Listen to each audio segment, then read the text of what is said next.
আমি কা আন্দোলন কৰি আমি জেল খাইছো, কা আন্দোলন কৰি আমি আমাৰ ল'ৰা ঘূণীয়া হৈছে, আৰু তাৰ পিছত কা আন্দোলন কৰি থাকোঁতে আমি জাতীয়তাবাদী, আৰু তাৰ পিছত যেতিয়া আমি বহিৰাগত বাংলাদেশী মুছলমানমূলক বাংলাদেশী আমি বিৰোধ কৰিলোঁ, তেতিয়া আমি হিন্দুত্ববাদী হৈ নাযাম নহয়। হিন্দুত্ববাদী আমাক গেৰুৱাকৰণ কৰিব বিচাৰিলে নহ'ব নহয়। জাতীয়তাবাদ পিয়ৰ জাতীয়তাবাদ হ'ব। হিন্দু বাংলাদেশী এগেইনষ্টে যুদ্ধ হ'ব, মুছলমান বাংলাদেশী এগেইনষ্টে যুদ্ধ হ'ব। একদম স্পষ্ট বাৰ্তা চৰকাৰক দি দিয়া হৈছে, স্পষ্ট বাৰ্তা কংগ্ৰেছৰ বিৰোধী দলপতিক দি দিয়া হৈছে, স্পষ্ট বাৰ্তা দি দিয়া হৈছে। ইয়াত কোনো লোক ঢাক নাই। জাতীয়তাবাদ মানে জাতীয়তাবাদ। এটা নেৰেটিভ বনাই দিছে। যদি মুছলমান বাংলাদেশীৰ কথা আমি কওঁ, আমি হিন্দুত্ববাদৰ সমৰ্থক। আমি যদি হিন্দু বাংলাদেশীক খেদিবলৈ কওঁ, তেতিয়া আমি পিয়ৰ জাতীয়তাবাদী। এইবোৰ কেনেকুৱা কথা? আৰু বহিৰাগত মানুহৰ বিৰুদ্ধে আমি সংগ্ৰাম কৰিব গ'লে কিছুমানে উলিয়াই ইহঁতি হিন্দু বিদ্বেষী। জাতীয়তাবাদ কি আপোনালোকে অলপ পঢ়ি লওক, পঢ়া শুনা কৰি লওক, সেই ওপৰতে জাতীয়তাবাদ হ'ব আৰু জাতীয়তাবাদ উগ্ৰই হ'ব।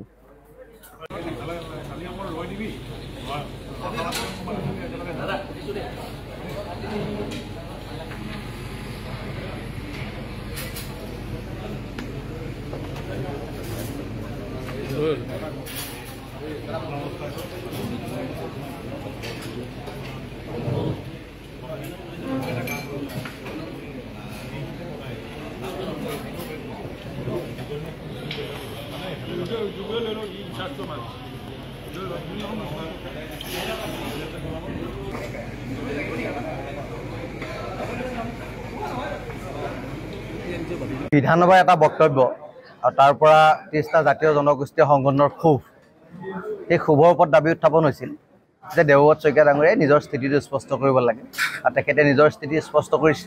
আমাৰ ওচৰলৈ আহিছে যেতিয়া এটা মিছ আণ্ডাৰষ্টেণ্ডিং হৈছে, কথা কৈছিলোঁ এটা বুজাত অলপ অসুবিধা হৈছে। গতিকে যদি আমাৰ দ্বাৰা যদি এই আমাৰ ল'ৰাহঁতৰ যদি অন্তৰত কোৱাত দুখ দিছে, তেতিয়াহ'লে মই এইটো আমি হেৰি কৰিছোঁ, এইটো মই উঠাই লৈছোঁ, আৰু তেনেকুৱা ধৰণৰ কোনো তেওঁ বক্তব্য সদনত ৰখা নাই বুলি আমাক কৈছে। গতিকে এটা ভাতৃত্বপূৰ্ণভাৱেৰে খুব সুন্দৰভাৱে এটা আলোচনা হ'ল। গতিকে আমাৰ যি দাবী আছিলে, দাবীৰ প্ৰতি তেখেতে সহমত জনাইছে। গতিকে তেখেতৰ প্ৰতি আমাৰ কোনো ধৰণৰ বিদ্বেষ ভাৱ নাই, বিৰূপ ভাৱ নাই। আৰু দ্বিতীয় কথা, গৌৰৱ গগৈৰ লগত আমাৰ কোনো কথা নাছিলে, খালি আমাৰ ক্ষোভ আছিলে, আক্ষেপ আছিলে। সেইকাৰণে কৈছিলোঁ যদি কংগ্ৰেছ দলে খিলঞ্জীয়াৰ পক্ষত নাই, তেতিয়াহ'লে কংগ্ৰেছ দলৰ সভাবিলাক আমি বৰ্জন কৰিম বা ইয়াত পাতিবলৈ দিয়া পৰিৱেশ নাথাকিব। তো তেখেতলোকে কৈছে নহয়, আমি খিলঞ্জীয়াৰ পক্ষত আছোঁ, ৰাইজৰ পক্ষত আছোঁ। গতিকে সভা পতাৰ আমাৰ কোনো কৰিবলগীয়া নাই, ক'বলগীয়াও নাই। গতিকে এটা সুন্দৰ আলোচনা হ'ল। আৰু আজিৰ পৰা এই ধৰণৰ কথা বতৰা আমি আগ নবঢ়াওঁ বুলি ভাবিছোঁ। 30 অক্টোবৰৰ যিটো গণসভা, আমি তাৰ কাৰণে আমি সকলোৱে লগ লাগি আমি মনোনিৱেশ কৰিম। আৰু তেখেতলোকক আমি কৈছোঁ যে আপোনালোক যদি প্ৰকৃতপক্ষে খিলঞ্জীয়া পক্ষত আছে, তেতিয়াহ'লে 30 অক্টোবৰ যিখন গণসভা, আপোনালোকৰ আদৰ্শত বিশ্বাসী মানুহবিলাককো সেই অৱপক্ষলৈ পঠাব। 30টা সংগঠন নাই বুলি কোনে ক'লে? বিভিন্ন অভিযোগ উঠিছে আৰু ছ'চিয়েল মিডিয়াত বিভিন্নজনে আপলোড কৰিছে। নাই, ছ'চিয়েল মিডিয়াত পংকজ দৰা বুলি গুৱাহাটীৰ এজন মানুহে যিটো কথা লিখে, তেওঁ নগৈ গৈ বাতৰি দিছে। তেওঁ সংগ্ৰামখনৰ গতিধাৰা নাজানে, মানুহ কোন নাজানে, সংগঠনৰ নাম নাজানে। সিদিনা আমি প্ৰেছ মিটটো দিছিলোঁ 30টা জাতীয় জনগোষ্ঠীয় সংগঠনৰ হৈ, তাত আমি দুজনো চাইন কৰিব পাৰোঁ, এজনেও চাইন কৰিব পাৰোঁ। আজি এতিয়া 30টা জাতীয় জনগোষ্ঠীয় সংগঠনৰ মিনিমাম 28জন মানুহ আছে। দুজন মানুহ নাই আহা, তেখেতৰ নামটো নাই, সেইবুলি তাৰ অৰ্থ এইটো নহয় তেখেতলোক আমাৰ মাজত নাই। 30টা জাতীয় জনগোষ্ঠীয় সংগঠনে আছে আৰু বাঢ়িবহে। এই গণসভাটো যে আপুনি দেখিছে, আজি বহুত মানুহ আহিছে, আমাৰ লগত কথাও পাতিছে। 30 তাৰিখে সংগ্ৰামখনত বাঢ়িব। খালি মই স্পষ্টভাৱে এটা কথা জনাইছোঁ, আমি কোনো ৰাজনৈতিক দলৰ হৈ কাম কৰা নাই, না বিজেপি, নাই এজিপি, না CPI, না কংগ্ৰেছ, আমি কাৰো দলৰ কাম কৰা নাই।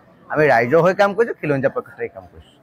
মই তেখেতসকলৰ লগত আলোচনা কৰিছোঁ আৰু মই এই বিধানসভাত খিলঞ্জীয়া কোন আমি নিজে দাবী কৰিলে নহ'ব, চৰকাৰে খিলঞ্জীয়া কোন স্বীকৃতি দিব লাগিব।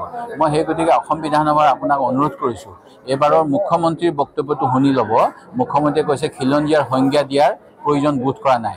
তেখেতে এনেকৈ যদি খিলঞ্জীয়া কোন স্পষ্টকৈ নকয়, তেতিয়াহ'লে বিভিন্ন জনৰ মাজত এটা বিভাজন সৃষ্টি হ'ব। সেই গতিকে মই আজি তেখেতসকলকো আহ্বান কৰিলোঁ যে আমি সকলোৱে মিলি আগন্তুক সময়ত কেনেকৈ অসমত থকা, অসমৰ কাৰণে কান্দিব পৰা সেই লোকসকলৰ স্বাৰ্থ সুৰক্ষিত কৰিব পাৰোঁ, সেই কথা চিন্তা কৰিব লাগে।